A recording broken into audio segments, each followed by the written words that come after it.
Problème actuel. Solution intemporelle. Timeless Podcast.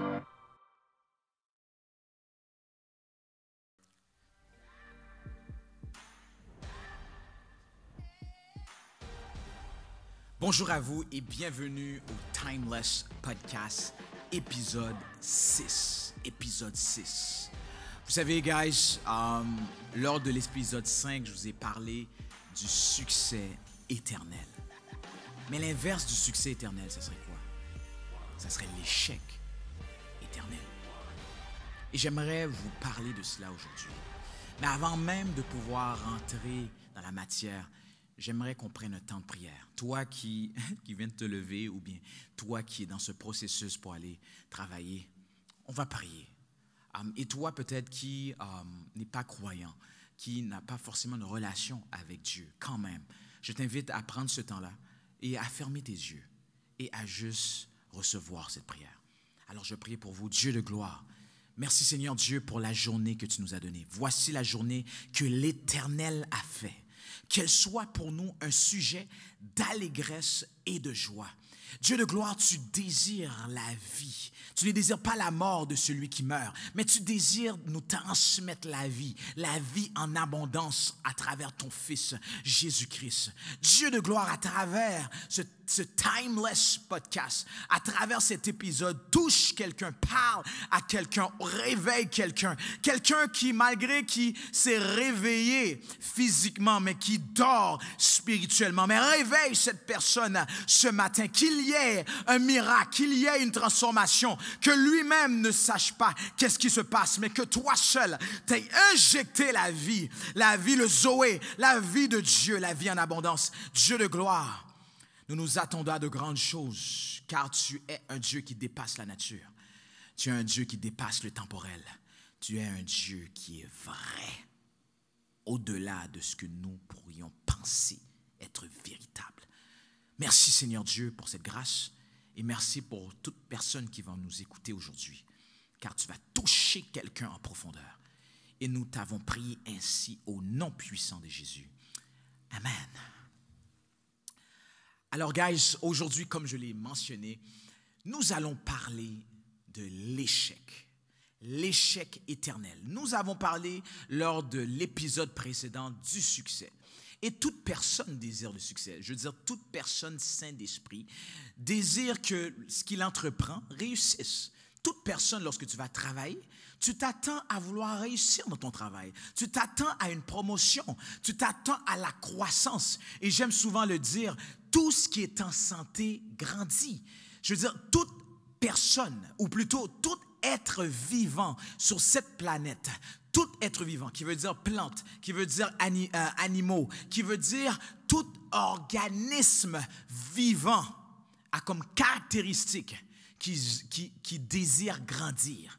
Il désire grandir. L'être humain est le seul être vivant qui a la possibilité, le choix de dire « je refuse de grandir ». L'être humain est le seul être vivant dans cet univers qui a la possibilité de dire « je refuse de grandir ». Alors, de quoi nous parlons aujourd'hui? Nous parlons de l'échec. Nous parlons de cette possibilité-là d'entreprendre quelque chose et cette chose-là échoue. Nous allons parler du fait que tu désires faire quelque chose, tu désires toucher quelque chose, mais la chose que tu vas toucher, après un certain temps, va échouer. Personne, je crois, désire cela. Personne désire de manière intentionnelle bousiller, saboter sa propre vie. Personne désire se dire que je me programme à échouer. Je désire que ma famille échoue. Je désire que mon mariage échoue. Je désire que mon entreprise échoue. Personne, je crois, de manière intentionnelle, a cette conviction-là de dire que je vais échouer. Mais de manière inconsciente, on remarque qu'il y a des gens qui, malheureusement, à travers des habitudes, à travers des routines, à travers leur fonctionnement et même au niveau de leurs pensées, vont dans la route vers un échec.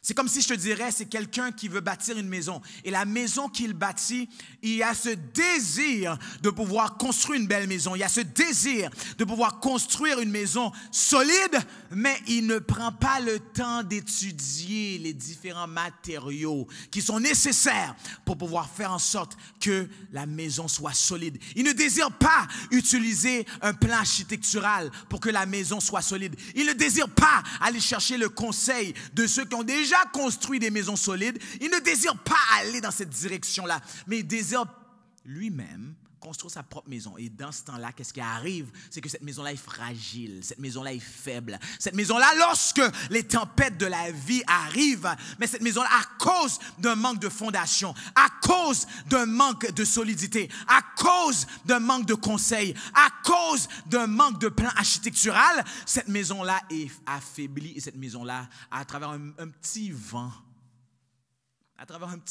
cette maison-là échoue, cette maison-là tombe. Et c'est de cela que je veux parler aujourd'hui. L'échec éternel, qui veut dire c'est possible d'échouer de manière éternelle. Ça serait un cauchemar de savoir que tu as vécu une vie, tu te levais tôt le matin, tu allais dormir tard le soir, et qu'à la fin de ta vie, tu as échoué. My God. Que tu avais entrepris quelque chose et qu'à la fin de tout ça, tu vois que finalement, tu étais en train de construire un château de sable. De savoir que à la fin de ta vie, lorsque tu mesures ta vie, tu vois que tu étais focalisé sur le néant. Tu étais focalisé sur la vanité. Tu étais focalisé sur des choses qui étaient juste temporaires. Guys. Et c'est de ça que nous allons parler aujourd'hui. L'échec éternel. C'est possible d'échouer de manière éternelle. Je vais m'aller un peu plus loin, selon la Bible, selon la parole de Dieu. Toi qui es croyant, tu le sais. Toi qui es peut-être non-croyant, qui ne croit pas, qui ne sait même pas les vérités éternelles. Mais il y a une destination vers le fait d'échouer éternellement. Lorsqu'on parle de l'enfer, l'enfer, ce n'est pas juste le fait que tu vas être dans l'agonie éternellement. Oui, c'est un des faits. Mais l'enfer, c'est cette séparation éternelle avec la vie éternelle. Et la vie éternelle, c'est de connaître Dieu et de connaître son Fils, ce Fils qu'il a envoyé comme témoignage. Le fait de savoir que tu as ce détachement éternel avec la source de vie. Le fait que tu vivais une vie qui ressemblait à un mirage. Et de savoir qu'à la fin de ta vie, que tout ce que tu faisais était juste un château de cartes. Mon ami, toi qui m'écoutes, j'espère que tu vas être de ceux qui va rechercher plus en profondeur, qui va vouloir rechercher la vérité. Pendant que tu as ce souffle de vie, est-ce que tu es dans la route vers le succès éternel ou est-ce que tu es dans la route vers l'échec éternel? Mon ami, c'est de ça que nous allons parler aujourd'hui. Dans la Bible, il y a une histoire qui reflète beaucoup ce que j'aimerais vous parler aujourd'hui. Ça parle d'un jeune homme riche. Ça parle d'un jeune homme qui avait beaucoup de richesses. Ça parle d'un jeune homme qui avait beaucoup de possessions. Why not? Ça parle d'un jeune qui respectait même les commandements. Et j'aimerais vous lire cette portion des Écritures. Ça nous dit que comme Jésus se mettait en chemin, un homme accourut et se jetant à genoux devant lui. Et il lui dit, Bon maître, lui demanda-t-il, que dois-je faire pour hériter le royaume de Dieu? Que dois-je faire pour hériter la vie éternelle? Jésus lui dit, pourquoi m'appelles-tu bon? Il n'y a de bon que Dieu seul. Tu connais les commandements. Tu ne commettras point l'adultère, tu ne tueras point, tu ne déroberas point, et tu ne feras point de faux témoignages. Tu ne feras tort à personne, tu honoreras ton père et ta mère. Jésus, l'ayant regardé, l'aima et lui dit, mais il te manque une chose. Va, vends tout ce que tu as. Donne-le aux pauvres et tu auras un trésor dans le ciel. Puis viens et suis-moi. Mais affligé par cette parole, cet homme s'en alla tout de suite. Il s'en alla tout triste, car il avait de grands biens. Jésus, regardant autour de lui, dit à ses disciples qu'il sera difficile à ceux qui ont des richesses d'entrer dans le royaume de Dieu. Les disciples furent étonnés de ce que Jésus parlait ainsi. Et reprenant, il leur dit, « Mes enfants, qu'il est difficile à ceux qui se confient dans les richesses d'entrer dans le royaume de Dieu. Il est plus facile un chameau de passer par le trou d'une aiguille qu'à un riche d'entrer dans le royaume de Dieu. » Guys, cette histoire reflète quelque chose de vraiment important.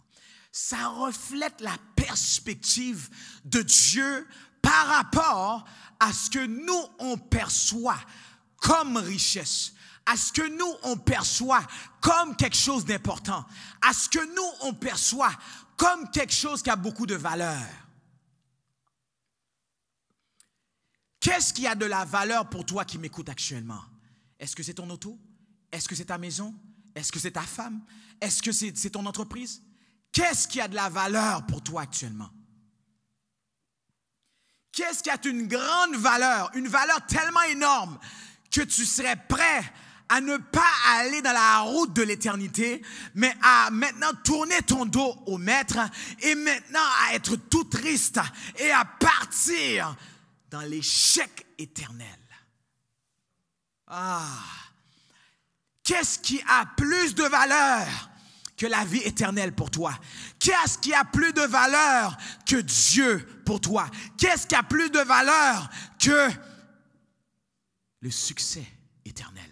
Qu'est-ce qui a plus de valeur qui fait en sorte que tu es prêt à accepter l'échec éternel? Qu'est-ce qui a pris possession de toi? Qu'est-ce qui a pris tellement possession de toi que tu es capable de dire, j'ai acquis de grands biens et maintenant je préfère mes grands biens que le Dieu qui est grand?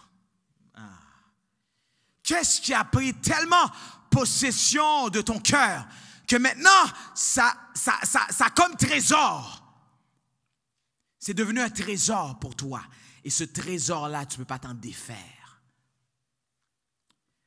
Aujourd'hui, je veux rentrer dans une introspection avec toi pour que tu ailles en profondeur et de réaliser, est-ce que le temporel, est-ce que le visible, est-ce que ce que je suis capable de toucher, est-ce que mes biens ont plus de valeur ou est-ce que le intemporel, l'éternité, l'intangible a plus de valeur? Guys, j'aime souvent dire ça dans ma profession en tant que coach avec mes clients, avec les gens avec qui que je sers. J'aime toujours leur sensibiliser par rapport à l'aspect que ton être doit être plus grand que ton avoir. Ton être, qui que tu es, ton essence, tout ce qui est toi, mais de manière intangible, doit être plus grand que ce qui est tangible. Je ne dois pas te définir par rapport à ta possession. Je ne dois pas te définir par rapport à ce que tu possèdes. Je ne dois pas te définir parce que tu as une Mercedes. Je ne dois pas te définir par rapport à ce que je touche. Non, je dois te définir par rapport à ton essence, par rapport à ta bonté, par rapport à ton intégrité, par rapport à ta joie, par rapport à ta paix. Mais toutes ces genres de choses, ce n'est pas des choses que je suis capable de toucher, mais c'est des choses qui ont énormément de valeur. C'est des choses qui font de toi quelqu'un qui maintenant, si maintenant tous ces biens-là, on te les enlève, mais tu es capable de pouvoir être plus grand que ces choses. Vous savez, quelqu'un qui n'a même pas forcément Dieu dans sa vie, son nom était Henry Ford. Son nom était Henry Ford. C'est celui qui a fondé les voitures Ford. Henry Ford, un jour, un journaliste est venu le voir et le journaliste a posé la question, Monsieur Ford, vous avez beaucoup de fortune, vous avez beaucoup de biens, vous avez beaucoup de choses, mais si un jour on vous volait toutes ces choses-là, est-ce que vous deviendriez fou? Est-ce que vous deviendriez quelqu'un qui dirait, qu'est-ce que je vais faire? Et vous savez qu'est-ce qu'il a dit? Il a dit, donnez-moi 5 ans et j'ai le double. My God. Il a dit, donne-moi 5 ans et j'ai le double de tout ce que j'ai actuellement. Qu'est-ce que ça veut dire? Ce monsieur-là a réalisé que ce qui est intangible est plus important que ce qui est tangible. Ce qui est intangible est plus important que ses biens. Ce qui est invisible est plus important que ce qui est visible. Il réalisait que sa fortune est dans ses contacts, que sa fortune est dans sa connaissance, que sa fortune est dans ses propriétés intellectuelles. Sa fortune est dans ce qui n'est pas le tangible, la brique et le mortier. Pour lui, ce n'est pas ça. Et ça reflète maintenant vous et moi. Est-ce qu'on réalise que l'intangible est plus important que le tangible? Mon ami, toi qui m'écoutes, tu dois réaliser que l'échec, souvent, et selon la parole de Dieu, est souvent basé sur comme ce jeune homme riche.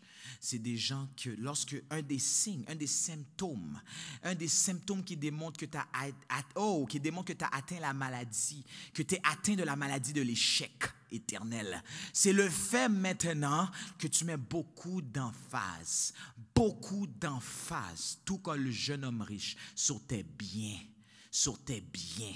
sur le fait que, voici ce que je possède, voici ce que j'ai. Il y a une histoire, encore une fois dans la Bible, dans Luc 12, à partir du verset 16, ça dit, puis il leur dit, gardez-vous avec soin de toute soif de posséder. Ça, c'est Jésus-Christ qui dit ça là. Lorsque tu vois que tu as une soif de posséder quelque chose, ça veut dire que tu as été injecté de ce qu'on appelle la convoitise. Tu as une convoitise. Le mot convoitise veut dire un désir exagéré, un désir assoiffant, un désir fou. Ça, c'est la convoitise. Et il nous dit ici, gardez-vous, faites attention de ne pas avoir cette soif de posséder quoi que ce soit. Car la vie d'un homme ne dépend pas de ses biens, même s'il est dans l'abondance. Qui veut dire qu'il est en train de nous dire clairement que la vie d'un homme ne doit pas être basée sur ce que je possède, sur ce que j'ai. Ça ne doit pas être basé sur ça, mais ça doit être basé sur qui il est, ce que tu es dans ton essence, sur ton, comme je l'avais dit dans l'épisode précédent, sur ton poids éternel. Et après ça, il donne une parabole. Il dit, les terres d'un homme riche avaient beaucoup rapporté. Il raisonnait en lui-même, disant, que vais-je faire? En effet, je n'ai pas de place pour rentrer ma récolte. Qui veut dire, cet homme riche-là avait énormément de possessions et il avait beaucoup récolté. Et ça dit, voici ce que je vais faire. Toujours cet homme riche-là qui raisonne. Voici ce que je vais faire, dit-il. J'abattrai mes greniers, j'en construirai de plus grandes, j'amasserai toute ma récolte et tous mes biens. Et je dirai en mon âme, tu as beaucoup de biens en réserve pour de nombreuses années. Repose-toi, mange, bois et réjouis-toi. Mais Dieu lui dit, écoutez bien, guys, Dieu lui dit, et Dieu te dit à toi qui m'écoutes aussi, Dieu te dit exactement ce qu'il lui dit là. Homme dépourvu de bon sens, cette nuit même, ton âme te sera redemandée. Et ce que tu as préparé, pour qui cela sera-t-il? Le verset 21, voici ce qui est terrible. Voici, quelle est la situation de celui qui amasse des trésors pour lui-même et qui n'est pas riche pour Dieu. Qui veut dire c'est possible d'amasser des trésors sur la terre, c'est possible d'amasser des trésors parmi les hommes, c'est possible d'amasser beaucoup de biens. Mais lorsque Dieu te regarde, il te dit, hey, mon ami, tu es pauvre devant moi. Est-ce que vous êtes là, toi qui m'écoutes? C'est possible pour toi d'être pauvre selon Dieu et d'être riche selon les hommes. Et moi, ce que je t'invite à faire, c'est l'inverse. D'être riche selon Dieu. Et, entre guillemets, être pauvre selon les hommes. Quand je dis pauvre ici, on a tout de suite le concept de quémander, on a tout de suite le concept d'avoir des vêtements déchirés, on a tout de suite le concept... Non, quand on parle de pauvre ici selon les hommes, ça veut dire maintenant ta conception, ton programme mental, tu as été tellement renouvelé par le renouvellement de ton intelligence, par le Saint-Esprit, que maintenant les choses que l'homme valorise, maintenant toi, tu ne valorises pas cela. Parce que ton âme a été polluée, ton âme a eu ce cancer là, qui fait en sorte que maintenant, il y a des choses que tu vois qui ont de la valeur, mais pour de vrai, il n'y a aucune valeur réellement. Parce que maintenant, ces choses-là sont dirigées par une convoitise. Ils sont dirigés par un mensonge du diable. Et là, ce que je suis en train de vous dire, c'est d'être riche selon Dieu. Lorsque tu es riche selon Dieu, tu vas voir que tu commences à émaner de la vie céleste. Tu vas commencer à émaner une vie qui dépasse ton âme. Oui, qui dépasse ton âme. Parce qu'il y a une différence entre ton esprit et ton âme. Ton esprit, c'est où ce qu'il y a ta conscience, où ce qu'il y a ta communion avec Dieu et où ce qu'il y a aussi le fait.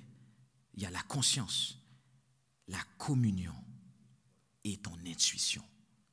Où ce que le Saint-Esprit peut parler à ton esprit. Où ce que ton intuition est claire. Où ce que tu es capable de capter des choses dans le monde intemporel. Et l'âme ici, il y a trois facultés de l'âme. C'est-à-dire c'est tes émotions, ton intellect et ta volonté. Mais ces trois facultés-là ont été pollués selon la parole de Dieu, selon Adam et Ève. Le fait qu'ils ont accepté la voie du mensonge, la voie du diable, cette suggestion que le diable les a faite, ça les a amenés à la désobéissance, ça les a poussés vers ce qu'on appelle l'échec éternel, vers cette route-là qui était pas la route que Dieu voulait pour eux. Ça les a poussés à aller dans cette route-là. Mais là, ce que je suis en train de vous dire, guys, ce matin, c'est vous. Est-ce que maintenant, vous êtes dans cette route-là de l'échec éternel? Pour le savoir, tu vas voir que tu as une tendance. Tu as une tendance aux choses visibles. Tu as une tendance aux choses matérielles. Tu as une tendance à vouloir, je veux juste, j'ai une soif, je veux avoir ci. Dès que tu commences à voir ça, tu vas voir que malheureusement, tu vas être lié, tu vas être prisonnier de ces choses-là. Tu ne peux pas avoir deux maîtres. Tu ne peux pas avoir deux maîtres. Ce matin, je sens fort dans mon esprit de te dire ça. Tu ne peux pas avoir de maître. C'est ou bien c'est Dieu. Et pendant que tu vas vers Dieu, tu vas voir Dieu va te donner de plus en plus de nourriture pour nourrir ton esprit, pour que ça affecte ton âme et ton corps. Et après ça, il y a le fait qu'il y a le Dieu qui est Dieu, et il y a aussi le Dieu Mammon, qu'on appelle le Dieu de l'argent, le Dieu des possessions, le Dieu matériel. Tu ne peux pas avoir de Dieu. tu vas avoir ou bien une tendance pour un ou bien une tendance pour l'autre. C'est ou bien tu marches selon l'esprit ou bien tu marches selon la chair. Tu ne peux pas faire les deux en même temps. Tu ne peux pas être tiède. Alors toi qui m'écoutes, je t'exhorte à pouvoir être de ceux qui vont être riches selon Dieu. Qui vont être riches selon Dieu. Qui vont s'assurer. Et comment être riche? Oui, je sens qu'il y a quelqu'un qui me pose la question. Mais Manfred, comment être riche selon Dieu? Hein? Hein, Vlad, il y a des gens, je sens, il y a cette question-là. Hein? J'ai discerné ça. Il y a des gens qui se demandent, mais comment être riche selon Dieu, Manfred? J'ai trois signes ou trois manières qu'on peut discerner que quelqu'un est riche selon Dieu. Quelqu'un est riche selon Dieu par le fait qu'il est riche de Dieu, de la parole de Dieu. Je répète, quelqu'un qui est riche selon Dieu, tu vas voir, c'est quelqu'un qui est riche de la parole de Dieu. Quelqu'un qui est riche selon Dieu, c'est quelqu'un que la parole de Dieu l'habite tellement que maintenant, tous ses réflexes, sa manière d'agir est basée sur l'esprit de cette parole. Et non parce que c'est facile de juste lire la parole, mais ça ne veut pas dire pour autant que tu fonctionnes et tu opères selon l'esprit de cette parole. Parce que tu peux lire, il y a beaucoup de personnes qui lisent la parole, mais ils sont très religieux, qui veut dire tu professes Dieu, mais tu n'as pas la vie de Dieu. Il y a une grande différence entre quelqu'un qui a l'esprit de Dieu et quelqu'un qui lit la parole de Dieu. Alors ce que je vous dis ici, c'est d'être rempli. Quelqu'un qui est riche de Dieu, c'est quelqu'un qui est rempli de la parole de Dieu, de la vie de la parole de Dieu, de la vie du réma de Dieu. Ça, c'est un des premiers signes.